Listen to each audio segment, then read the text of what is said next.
প্রতিনিধিদের পাঠানো তথ্যচিত্রে প্রবাসের সংবাদ জানাচ্ছেন আব্দুল মালিক।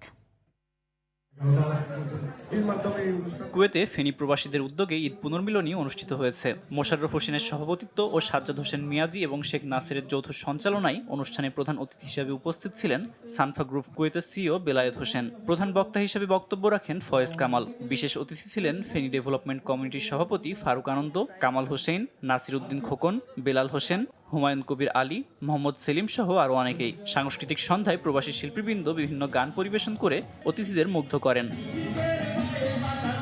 স্বাধীনতা পদকপ্রাপ্ত সাবেক সংসদ সদস্য ও মন্ত্রী ইঞ্জিনিয়ার মোশাররফ হোসেনের মৃত্যুতে স্মরণসভা ও দোয়া মাহফিল করেছে কুয়েতে চট্টগ্রাম প্রবাসীরা। পবিত্র কোরআন তেলাওয়াতের মধ্য দিয়ে অনুষ্ঠান শুরু হয়। ফয়েজ কামালের সভাপতিত্ব ও নুরুদ্দিনের সঞ্চালনায় অনুষ্ঠানে ভার্চুয়াল মাধ্যমে বক্তব্য রাখে সাবেক সংসদ সদস্য মাহবুবুর রহমান রুহেল ও ব্যারিস্টার মহিবুল হাসান চৌধুরী নওফেল। বাংলাদেশ কমিউনিটি কুয়েতের সভাপতি মুরাদ হক চৌধুরী সহ চট্টগ্রাম প্রবাসীদের মধ্যে উপস্থিত ছিলেন আবুল কালাম, আব্দুর রহিম, শামসুল হক, কামাল হোসেন, বেলাল উদ্দিন সহ অনেকেই।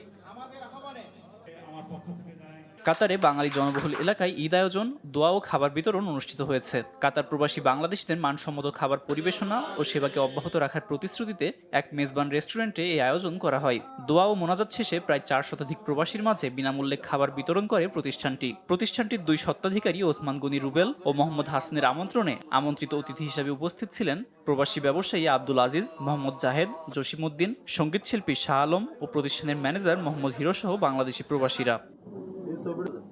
আব্দুল মালেক, RTV।